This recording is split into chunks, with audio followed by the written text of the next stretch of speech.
Coming up on Mountain News this morning, addiction recovery groups come together to help prevent the future of Kentucky from being plagued with drug addiction. And an Eastern Kentucky attorney brings former clients of Eric C. Kahn together to discuss the developments in the effort to bring them relief. Dedicated to Eastern and Southern Kentucky, this is WYMT Mountain News this morning.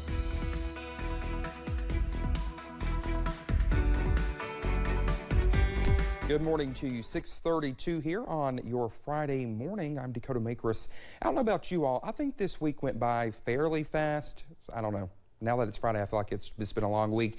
Let's head over to Brandon for a look at our forecast. And Brandon, it's kind of been a long week for you all in the weather department. Well, it's been a long week for me personally because I've been fighting this head cold all week. Somebody was asking me about that. They're like, "How's Brandon?" You know, it's always how's Brandon, not how's Dakota. Well, I mean, people care about you too. Yeah, I know, but I was like, he's fine. I've been here a little bit longer than you. I was like, he's fine. It's just some sinuses or something. Yeah, I mean, it's been a head cold. I actually sound a lot worse today than I feel. Yesterday you sounded fine, I thought. Yeah, I mean, it's just it comes and goes, but I have more energy today than I've had all week, so that's good. All right, let's get you into the forecast today, which if you are a snow fan, you might get some energy out of this forecast. Let's take a look at live pinpoint Doppler radar.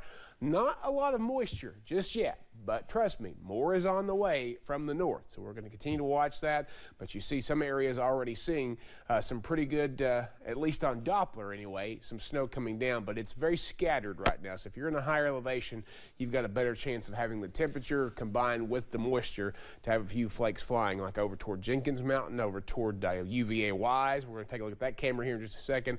Over Black Mountain going into southwest Virginia. So we're going to continue to watch all those areas. Can't see a whole lot at UVA Wise. It does look a little bit overcast. I can't tell if there's any snow actually falling because of the raindrops on the camera, but the temperature is right. 32 right at freezing over there on the campus there in Wise. All right, we're looking at temperatures across the region starting to fall a little bit more, but they're still above where they need to be for that transition to happen in most areas. There's also not a lot of moisture in some of those areas as well. Look at the difference between today and yesterday. 20 to 23 degrees colder in many areas. Even Jonesville is up almost to double digits colder than it was this time yesterday. Temperatures still dropping. It's slow. Your breakfast forecast, if you're heading out the door, you're going to be seeing, again, maybe a couple of flakes flying, maybe a couple of sprinkles flying. It all depends on your air temperature. Some of you maybe just be seeing overcast skies. But regardless, you'll see off and on snow chances throughout the day as those temperatures continue to drop. Dakota? All right, Brendan, thank you. Well, addiction recovery groups continue to deal with fentanyl, which they say was responsible for 73% of drug overdose deaths just last year. In response, groups came together for a drug summit in Harlan County. Our Chandler Wilcox has more on the war recovery groups are waging against the powerful drug. Hours of education filled with moments of emotional pleas were at the stage in the Harlan Center. A long, hard-fought war has gotten tougher with the introduction of fentanyl, a drug the CDC says is 10 times more potent than heroin and could be anywhere.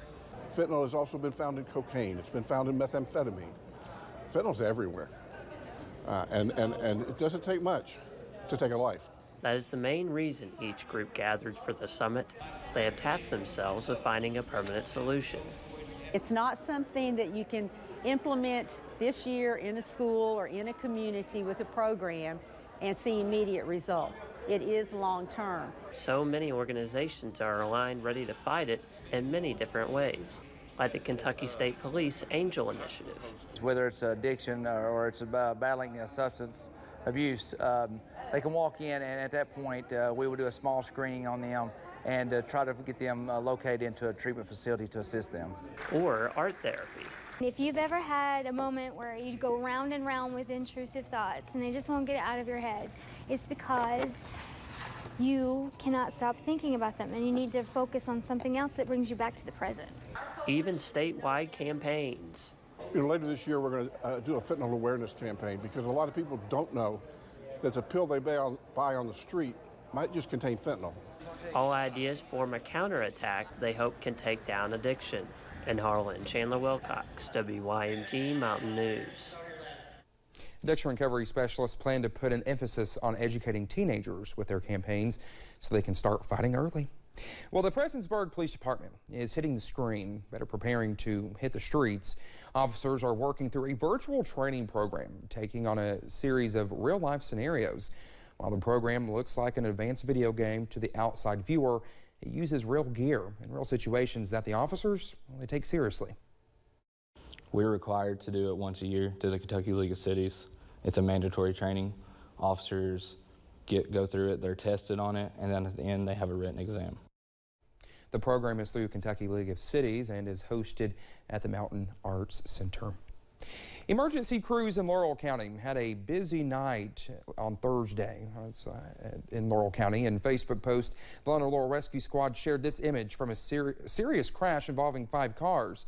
We're told the crash happened around 6:30 p.m. on I-75 near the mile marker 40. We are told first responders had to cut open at least 2 of the vehicles to get people out. There's no word on the condition of the people involved in that crash. Over in Floyd County, Attorney Ned Pillersdorf held a meeting with former clients of Eric C. Kahn yesterday to discuss recent developments in what he calls the Kahn fiasco. Many of Kahn's former clients were happy to hear about a settlement from the Social Security Administration that would help the so-called Forgotten 500 get their benefits reinstated. Pillersdorf says while the agreement is not 100% what he or his clients wanted, it is a huge step forward. We didn't get everything we wanted, but we got 9 out of 10. These people have been without benefits for 6.5 years. If they simply request a hearing, they get their monthly benefits reinstated. And if they win the hearing, we're talking about them getting about $100,000 at least in back pay, 6 years. Congressman Hal Rogers released a statement regarding the settlement. You can read his statement over on WYMT.com. On Wednesday, the East Kentucky Dream Center reopened for its first meal in its new space. The Dream Center serves the community by providing hot meals, baby items, and even counseling and resources for addiction. Executive Director Rachel Dodson says the new location will help the Dream Center grow and serve its community more effectively. But we keep growing. We continue to add services. We continue to see the needs of those struggling, whether it's just through poverty, whether it's just through addiction, or whether it's grandparents raising grandchildren that just need, a hand up. The Dream Center's second meal in its new home is today from 11 a.m. to 1 p.m. at 463 Hamley Boulevard in Pikeville.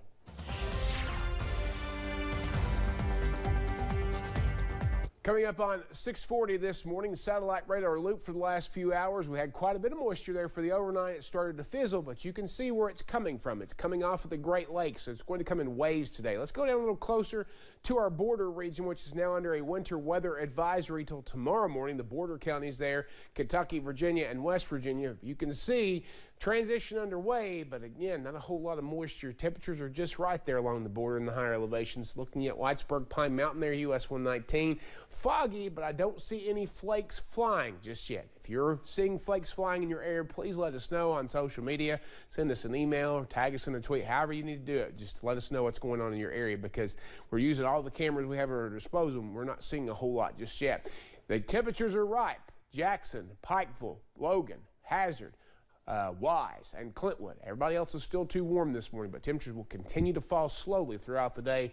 We'll eventually get down to right around 34 and stabilize, which is perfect for snow. All right, out the door forecast, you're going to see that rain transition over to snow. It's going to come in waves today, and the lower accumulations not expected to see that much. Dakota?